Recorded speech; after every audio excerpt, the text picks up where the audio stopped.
Have you been caught speeding and want to avoid paying? I'm going to share the secret to appealing speed fines and avoiding hefty penalties. Navigating the aftermath of receiving a speeding ticket can be a daunting ordeal, stirring up a whirlwind of emotions from frustration to confusion. No one likes the thought of fines or accumulating points on the licence. Most times, the straightforward approach seems to be accept the fine and move forward. However, there might be some instances where you feel the need to challenge the notice, especially if you believe that there was an error. But before making that decision, it's essential to be aware of a sobering fact. Only a meagre 1% take the bold step to challenge their fines, and only half of them are successful. Different factors determine the nature of the evidence that's stacked against you.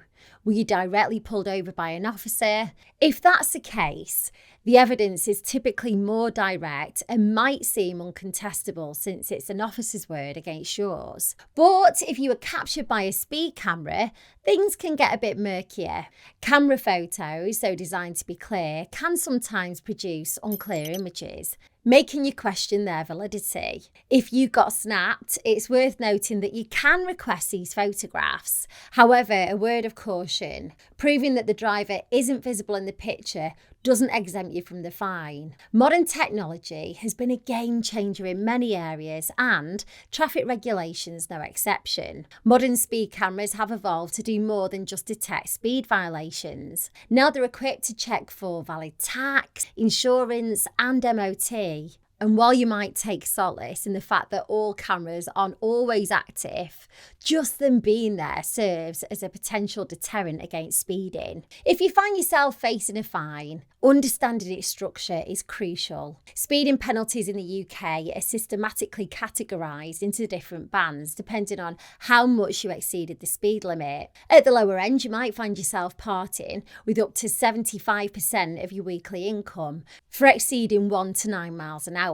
However, as the margin of violation increases, the repercussions become significantly steeper, with potential court appearances and fines that can climb to a staggering 700% of your weekly income for the most severe violations. The highest motorway fine you'll pay is £2,500. Once you've wrapped your head around the nature of your offence, the immediate next steps involve procedural actions. Every offender receives something called a Notice of Intended Prosecution. We'll call that an NIP for short, which is a goldmine of information about the alleged offence. It's really important to go through it meticulously. One of the key actions it requires is confirming the identity of the driver at the time of the offence. This can become a sticking point, especially if you weren't the one behind the wheel. You have to complete section 172 and confirm who was driving at the time of the offence. You'll have to return this to the police within 28 days. It's worth pointing out that if you weren't driving, it's a criminal offence not to name who was driving. The only exception to this rule is if your car was stolen. You'll then receive a conditional offer of a fixed penalty notice. Now, while it all might seem a bit bleak, you may be lucky enough to be offered a speed awareness course. If you're eligible, attending this course could be the ticket to avoiding those dreaded points on your licence. You'll only get offered one if it's more than 3 years since you last took a course and you're only driving a certain percentage over the speed limit. If you are considering appealing, here are my 4 legitimate reasons to appeal your speeding ticket. 1. There were no speed limit signs, or they were covered or masked. You'll need loads of cast iron proof to back you up on that. 2. The notice of intended prosecution arrived 14 days after the offence.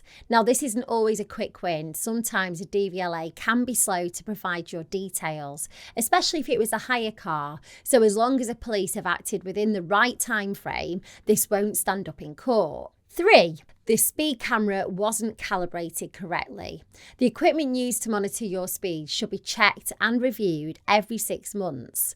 Mobile speed cameras should also be calibrated and certified once a year. Most of the time, the police aren't obliged to give up this information. It's only once your appeal's gone to court that they have to show the certificates. So you could be taking a big financial gamble if you're just sort of making a guess. And 4, you weren't driving the car. If someone borrows your car, like your partner or maybe the kids, then you have to provide the police with their name and address. If your car was stolen, then you need to get a crime reference number from the police to prove that you reported it missing. Challenging a speeding ticket is a very complex procedure and costly if it doesn't go in your favour. Whether it's arguing about unclear or obstructed speed limit signs, delays in receiving the NIP, or potential malfunctions of speed cameras, the road to challenging a ticket demands cast iron proof and unwavering perseverance. And even with all the evidence stacked in your favour,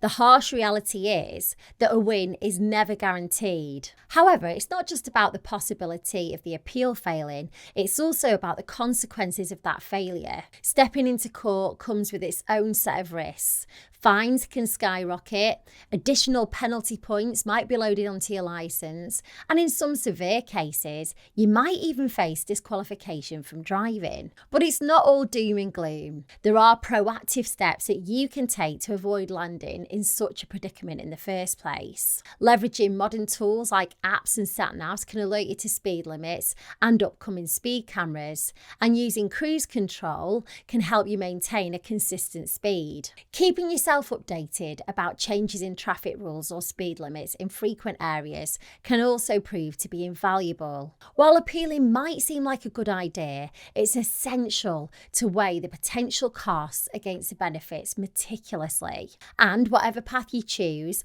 always seek expert advice and arm yourself with all the knowledge you need to know to navigate the situation. The best advice that I can give you is only challenge the speeding ticket if you think you'll win. The government increased fines for speeding in 2017, and that's why they're so eye-watering. This is something that I'd want legal advice for, because whether you appeal your fine or not, it's going to cost you a lot of money. You could use an online solicitors for a quick professional opinion, like Just Answer. Just Answer are running a £5 trial and you can get in-depth advice about whether it's worth appealing.